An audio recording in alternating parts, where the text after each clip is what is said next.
a bipartisan group of U.S. senators has introduced legislation to permanently end federal government shutdowns.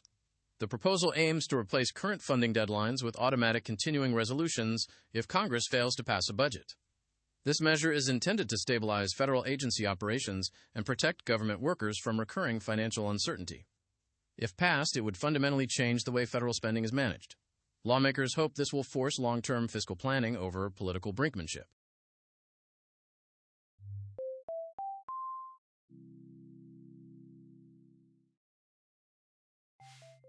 The federal government has reached a legal settlement that spares Donald Trump from further tax liability. This agreement resolves outstanding claims involving the former president's personal tax records and financial filings. By dropping these specific claims, the administration effectively ends a long-standing financial dispute between the president and the IRS. Critics argue this sets a concerning precedent for executive influence over tax enforcement. The settlement closes a significant chapter in the ongoing scrutiny of his financial history. The Internal Revenue Service has officially dropped all active tax audits concerning Donald Trump and his immediate family. This decision stems from a broader legal settlement between the Trump administration and the federal tax agency. Ending these audits removes the threat of financial penalties and public disclosure of private tax data. This move concludes years of intense investigation into the former president's business dealings. The tax agency will now move forward without further oversight of these specific accounts. Watchdog groups are raising alarms over what they describe as systemic corruption within the current administration. The Brennan Center for Justice reports that recent government decisions show a pattern of prioritizing personal interests over public policy. This trend threatens to erode trust in federal institutions and democratic norms. Experts warn that without increased transparency, this behavior could lead to long-term institutional decay. The report calls for immediate legislative reform to restore ethical standards in Washington. The daughter-in-law of Robert F. Kennedy Jr. has resigned from 2 government positions this week. Her departure follows public disagreements regarding the administration's handling of the escalating conflict with Iran. By stepping down, she is signaling a protest against the current trajectory of U.S. foreign policy in the region. This move highlights growing internal dissent within circles connected to the Kennedy family. Her resignation marks a significant break from the administration's stance on military engagement. North Carolina lawmakers have approved a constitutional amendment to limit annual property tax increases. The measure will appear on the 2026 general election ballot for statewide voter approval. If passed, the amendment would cap how much local governments can raise taxes on residential homeowners. Proponents argue this will provide much-needed relief to families struggling with rising housing costs. The outcome will decide the future of local government revenue streams across the state.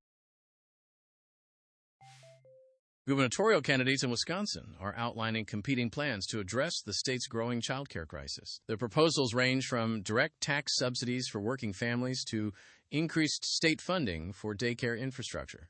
Access to affordable care remains a top concern for voters as the cost of living continues to rise. Each candidate is trying to convince parents that their specific policy will provide the most stability. The upcoming election will determine which approach becomes state law. The U.S. government has agreed to drop all remaining tax claims against Donald Trump as part of an expanded IRS settlement. This legal development resolves a multi-year lawsuit regarding the former president's tax records and potential liabilities. The decision effectively shields his finances from further government scrutiny regarding past filings. The resolution represents a major shift in the federal government's approach to the case. This outcome concludes the long-running legal battle between the IRS and the former president. A coalition focused on removing money from politics is nearing the signature threshold for a Michigan ballot initiative. The group, Money Out of Politics, expresses confidence that their proposal will reach voters in the next cycle. The initiative seeks to limit the influence of dark money and corporate donations in state elections. If successful, it would force a major overhaul of how political campaigns are funded in Michigan. Supporters believe this reform is essential to ensuring fair representation for all citizens. Early election returns in Oregon show significant momentum for Democratic candidates in Deschutes County. The results indicate that local voters are favoring the party's platform on key issues like housing and infrastructure. If these leads hold, the party will gain more influence over local policy decisions and budget allocations. This shift reflects broader political trends currently moving through the Pacific Northwest. Final tallies will confirm the extent of the party's success in this district. The American Civil Liberties Union is condemning recent attacks by the Trump administration against the Southern Poverty Law Center. The administration has targeted the organization, questioning its credibility and advocacy work. Civil rights groups argue this rhetoric puts the future of democratic discourse at risk by intimidating advocacy organizations. The conflict highlights a deepening divide between the White House and nonprofit monitoring groups. Observers fear this campaign could limit the ability of watchdog groups to operate safely. Congressional candidates Matsui and Vang are trading sharp barbs as their Sacramento area race intensifies. The two candidates are clashing over their records on public safety, economic development, and federal funding. This race is becoming a focal point for voters looking for a change in local representation. Each side is highlighting the other's past votes to sway undecided voters before Election Day. The winner will represent the district in Washington and influence federal policy for the region. The White House is releasing a series of new updates regarding federal policy and ongoing legislative efforts. These announcements cover a range of topics, including economic initiatives and new executive orders. Officials are emphasizing these actions to demonstrate the administration's progress on key campaign promises. The updates provide a roadmap for how the government plans to handle upcoming domestic challenges. Citizens are encouraged to review these changes to understand their impact on daily life. Michigan State University students spent the day at the state capitol to observe the legislative process firsthand. Participants engaged with lawmakers and staff to learn about how bills become law and how policy is crafted. This hands-on experience is designed to bridge the gap between classroom theory and real-world government operations. The visit highlights the importance of youth involvement in the democratic process. Organizers hope this exposure will inspire more students to consider careers in public service. Representative Blazejewski is responding to criticism regarding his controversial new proposal for an inspector general. Critics argue the plan gives the position too much power and lacks necessary oversight mechanisms. Blazejewski maintains the proposal is essential for ensuring accountability and transparency within state government departments. The debate has sparked a wider conversation about how to best root out waste and mismanagement. The legislature is expected to vote on the measure in the coming weeks. A new public safety package introduced by Valladares has officially advanced to the Senate floor.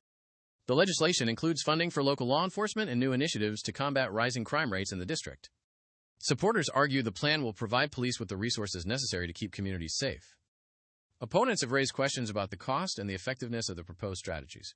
The Senate is now set to debate the merits of the proposal before a final vote. The Internal Revenue Service has finalized its decision to end all tax audits concerning Donald Trump and his family. This administrative action follows a legal agreement reached to resolve lingering disputes over tax liability. By closing these cases, the agency removes the possibility of future fines or public disclosures related to these tax years. This move effectively ends years of investigation into the former president's private financial affairs. The decision marks the conclusion of a high-profile oversight effort by federal tax authorities. Early results from Lincoln County show Landers winning the commission seat, while other races head to a runoff. Candidates Dawn and Rigby are currently leading their respective contests, but failed to secure an outright majority. This necessitates a follow-up vote in November to determine the final winners. Local officials are busy finalizing the vote counts to ensure accuracy for the upcoming runoff. These results will determine the future leadership and policy direction of the county commission.